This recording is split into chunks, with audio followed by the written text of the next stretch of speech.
কঠিন কিনা যুবকরা? কঠিন। আমরা চাই আমাদের যুবকরা একদিকে পড়াশোনা শেষ করবে, পরের দিন তার জব হয়ে যাবে। এই পরিবেশ আমাদের করতে হবে। এই জন্য যুবকদের ট্রেনিং দেওয়া রাষ্ট্রের দায়িত্ব এটা, কিন্তু আমাদের রাষ্ট্র এখন পর্যন্ত এটা করতে পারে নাই, ব্যর্থ হয়েছে।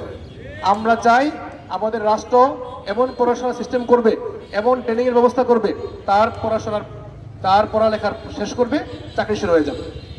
তুরস্কে আমি দেখেছি যে তারা তাদের যুবকদেরকে করার জন্য, যুবকদেরকে যোগ্য করে তারা কি কি কাজ করেছে।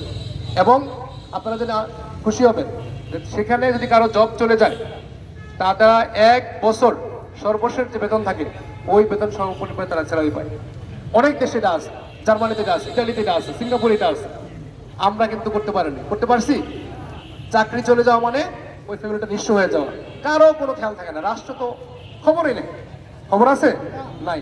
জুতার তোলা ক্ষয় হয়ে যায় আমাদের বিভিন্ন জায়গায় ঘুরতে ঘুরতে।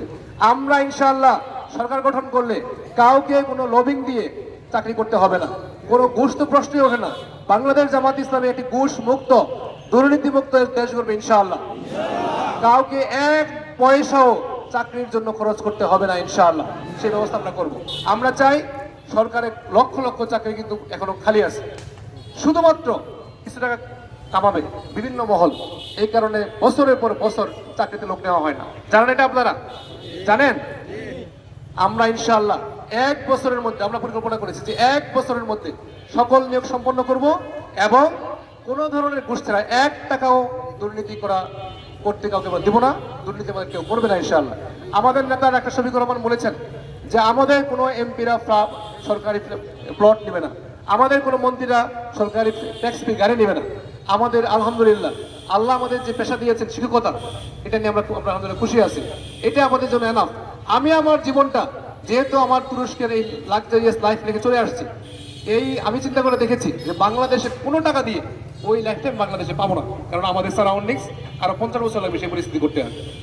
তাহলে বাংলাদেশে আমার কিন্তু দুর্নীতি টাকার দরকার নেই আলহামদুলিল্লাহ। আমি আমাদের সংগঠনের নেতৃবৃন্দের প্রতি কৃতজ্ঞ, আপনাদের প্রতি কৃতজ্ঞ। এই যে আমরা ইলেকশন করতেছি, আমাদের পকেট থেকে কিন্তু খুব সামান্য খরচ হচ্ছে। আমাদের নেতারা আমাদের পোস্টার করতেছেন, আমাদের কর্মীরা পোস্টার লাগাচ্ছেন, আমাদের কাছ থেকে কেউ 1 টাকাও চান না। নিজের খেয়ে নিজের পরে সকাল থেকে সন্ধ্যা পর্যন্ত কাজ করছেন। অন্য দলে কি হয়? অন্য দলে টাকা দিয়ে কাজ করাইতে হয়। আমি আমার নেতারা যারা আছেন এখানে, একজনকে আমি পারবো ওনাদেরকে যদি বলি যে আনোয়ার ভাই, আমার থানা আমির, আমাদের মকবুল ভাই কই, মকবুল ভাই ওয়ার্ড আমির, যে আমি আপনাকে 1 লক্ষ টাকা দিব, একদম খাটবে, আমি বললে খাটবে না। তারা খাটে কেন? আল্লাহর জন্য খাটে। তারা এই দুনিয়ার কিচ্ছু চায় না। এই জন্য আমাদের দুর্নীতি করতে হবে না ইনশাআল্লাহ। আমরা পুরোপুরি দুর্নীতিমুক্ত দেশ করতে পারবো। দুর্নীতিমুক্ত দেশ করতে পারলে কি হবে?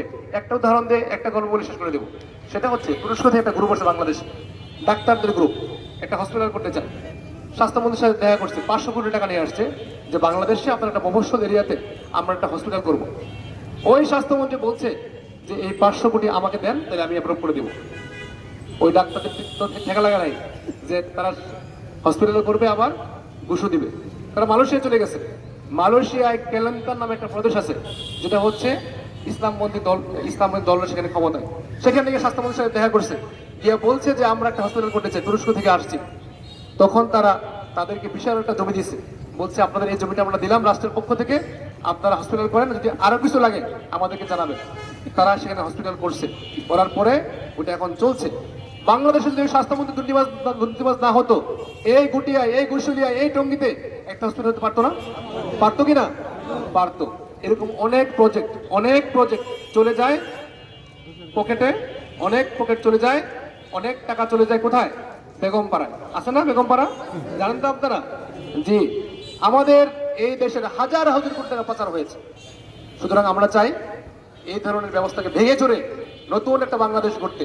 সেই নতুন বাংলাদেশ গড়ার জন্য আমাদের এখানে যারা যুবকরা আছেন, আমাদের মুরব্বীরা আছেন, আমাদের বিশেষ করে আমাদের তরুণরা, আমি আপনাদের বন্ধু, আমি আপনাদের ভাই, এই আপনাদের বন্ধু এবং ভাই হিসেবে আমাদের একটা অনুরোধ, আপনারা এই ফ্যাসিস্টদের বিরুদ্ধে যে আন্দোলন করেছিলেন, আমাদের অনেকেই আশা ছেড়ে দিয়েছিল যে এই ফ্যাসিস্ট বিদায় হবে না, ছেড়েছিল না? আমাদের যুবকরা আমাদের আশা দেখিয়েছেন, আপনারা জীবন বাজি রেখে কাজ করেছেন। আপনারা বলেছিলেন বুকের ভিতর তুমুল ঝড়, বুক পেতেছে গুলি কর।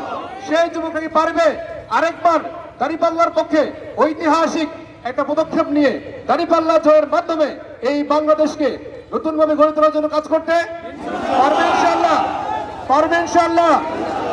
জি, রাব্বুল আলামিন আমাদের হাত তুলি কবুল করুক। আজকে থেকে এই গুটিয়া, এই গুশুলিয়া, দাঁড়াইল, আন্দারুল সহ আমাদের পুরো এরিয়া, আজকে থেকে আমরা একটা ঐতিহাসিক সাউন্ড শুনতে চাই। প্রত্যেকটা ঘরে ঘরে, প্রত্যেকটা বাড়িতে বাড়িতে আপনারা যাবেন, প্রত্যেক বোনের কাছে, ভাইয়ের কাছে, খালার কাছে, খালুর কাছে, চাচার কাছে, চাচির কাছে, দাদা দাদি যারা আছে সবার কাছে দাঁড়িপাল্লা মার্কার সালাম পৌঁছানো যাবে। সবাই এক একজন হাফিজুর রহমান হয়ে যাবেন।